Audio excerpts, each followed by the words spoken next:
Kakati onyonyola otya weewaka nti ate tegakyakola ekibuuzo mwe kye mutannawabudde omukyalo y'amazina ago bulijjo agazina bw'ati naye omuvubuka ono leero obulaba ogutunako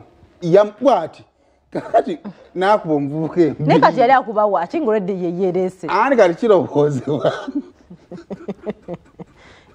yali asubira mu mazzi amanyi kyandibanga omuvubuka ono alina kyeyatega omuwala gy'ata kyeyakola ki kyeyakola ki omuzinyi wa gwali tulaka alina kyeyagwako kyali tewali naawe twala eri jasi yali amunyweza byadde akuba waaki anti yali amunyweza olaba ye yali anyweza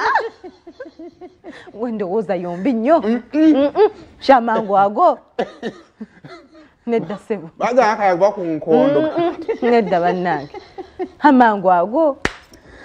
kale okyali ku telefayina amakya gonnako olwaleero twongera kukubuuzaako wasuza otya omulabi waffe omulungi akalulu kakya